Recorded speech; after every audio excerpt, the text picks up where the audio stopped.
this module, we are going to have a look at all the stages a child goes through while developing his or her self-awareness. So we will start from the point of research.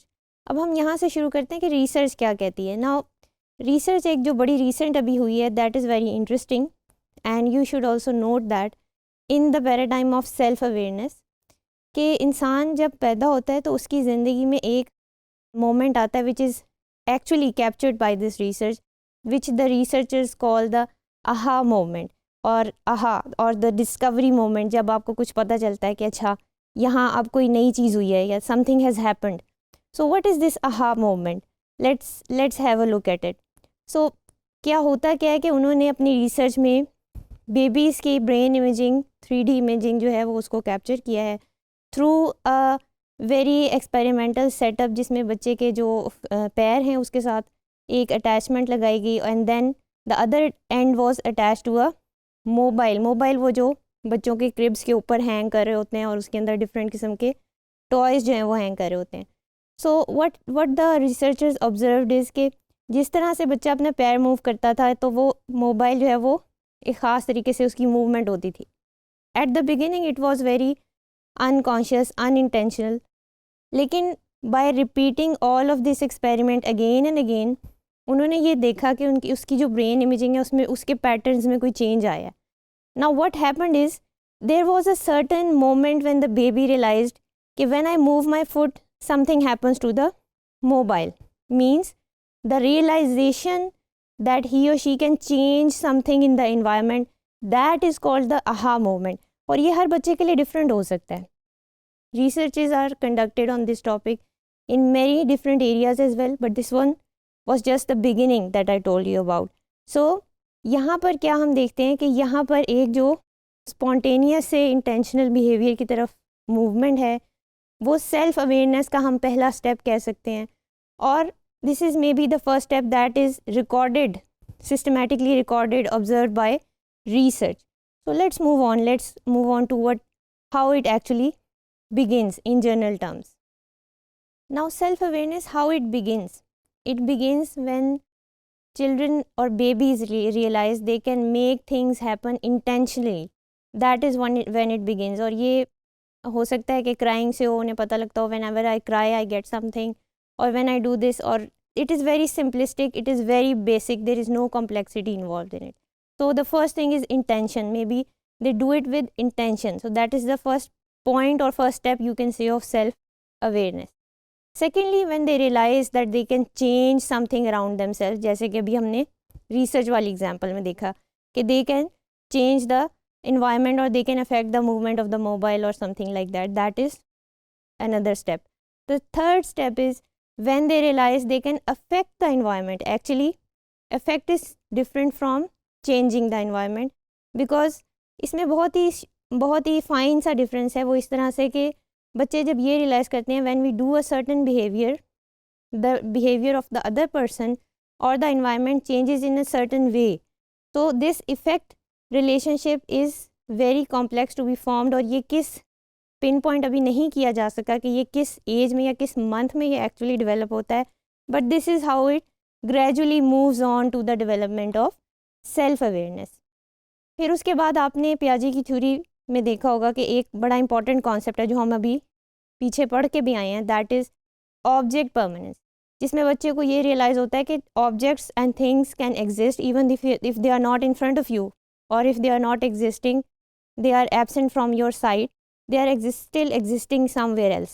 That is object permanence, and that is a very closely linked concept to your self-awareness or self-awareness of the child.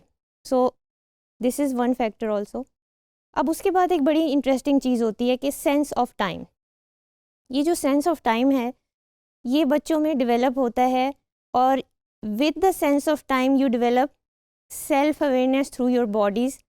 For example कि जब बच्चे को ये realise होता है कि day और night क्या है. Now the question is how does the child realize कि अभी डे है और अभी नाइट है. Because when they are born on their own schedules. आपके बेबी का कोई स्केड्यूल नहीं होता. वो रात को उठ जाता है, रात को उसको भूख लगती है, रात को उसको सारे काम उसको रात को याद आते हैं. So this is perfectly normal, and you have to be happy about it because you have a perfectly healthy baby if he does that.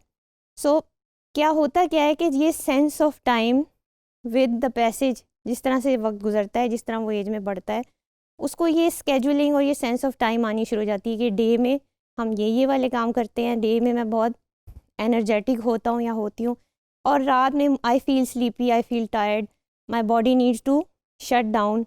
तो क्या हो रहा होता है कि आपकी जो बॉडी है, बच्चे के पर्सपेक्टिव से बात हो रही है कि बच्चे की बॉडी रिस्पॉन्ड कर रही होती है to the time of the day and time of the night. और ये सेल्फ अवेयरनेस में एक बहुत बड़ा माइलस्टोन है. फिर उसके बाद कॉन्शियसली अंडरस्टैंड करना टाइम एंड स्पेस को. मतलब कि अगर बच्चे obviously they can not read time from the clock, they consciously put their selves to sleep, they consciously do the things during the day. फिर उसके बाद एक और चीज़ बड़ी इंटरेस्टिंग जो है वो एक मिरर मिथ है. हमारे मोस्टली सोसाइटीज़ के अंदर और हमारे यहाँ भी there is a myth that you should not put the mirror in front of the child. और बच्चे के सामने शीशा नहीं करना चाहिए, उसको नहीं दिखाना चाहिए. साइंटिफिकली अगर हम इस चीज़ को देखें तो the mirror actually helps in self awareness, और इसके ऊपर कई एक्सपेरिमेंट्स भी हुए हुए हैं. इसको मिरर मिथ इसीलिए कहा गया because if you introduce your child to a mirror, और मिरर अगर वो वाला नहीं आप इंट्रोड्यूस कराना चाहते जो कि एक ट्रेडिशनल मिरर होता है, इन केस यू फील कि it will be harmful for the child, टू कोई नुकसान हो सकता है, you can easily provide plastic mirrors या वो जो बेंडेबल मिरर्स होते हैं. जैसे कि अभी हमने अपनी स्टोरी टेलिंग में बुक्स के अंदर देखे थे, छोटे छोटे मिरर्स अटैच होते हैं, उसमें इमेजेस आ रहे होते हैं. सो क्या होता है कि बच्चे इस मिरर वाली टेक्निक से सेल्फ अवेयरनेस की तरफ जा रहे होते हैं. They are trying to understand what this object और what this entity is that I see, या रिफ्लेक्शन ये जो मुझे नज़र आ रही है क्या है. So this is very important for the cognitive development of the child. Now what does self awareness sound like? कैसे, किस तरह के क्वेश्चंस हो सकते हैं सेल्फ अवेयरनेस में? How am I feeling, why am I feeling a certain way, why am I angry, why this person makes me stressed out, और why do I feel like not going out today, और where do I fit in to my family और community. इस तरह के ये सारे questions जो हैं वो बच्चे अपने आप से आस्क करते हैं when they are in the early stages of self awareness. Now have a look at some resources for self-awareness. This is a whole full-fledged social emotional learning integrated curriculum pack that is available online, and it is not on any other pack, but it has been tested in 120 countries. Parents have joined this initiative, और ये castle का ही initiative है जिसके ऊपर हमने पहले बात की थी. And the third thing very unique about it is evidence based. यानी कि जो कुछ भी इसमें इंटीग्रेट किया गया है या प्रोवाइड किया गया है उसके पीछे रिसर्च की बैकिंग है. तो you can use it with the confidence कि ये एक्सपर्ट टेस्टेड है, और इसके ऊपर कोई ऐसी बात नहीं कि इट इज़ अनटेस्टेड और आप बस रैंडमली बच्चों को जो है इमोशनल ABCs करवा रहे हैं. That is not the case. तो this is emotional ABCs for the early years. जैसे आप देख सकते हैं, प्रोफाइल बनाएंगे आप तो इस तरह का कोई इंटरफेस आपके पास आ जाएगा, जिसमें मैंने बताया कि टीचर गाइड्स भी हैं, वर्कशॉप्स, करिकुलम, और किस तरह से उनको कंडक्ट करवाना है. It is a complete package. Then this is the get to know me song. ये भी एक और रिसोर्स है, reading A to Z resources. इसमें आप देख सकते हैं कि ये एक पोएम है जिसमें बच्चों को सेल्फ अवेयरनेस के बारे में बताया जा रहा है. जैसे I know who I am, I know my name, I know my face, I know my family, I show my race.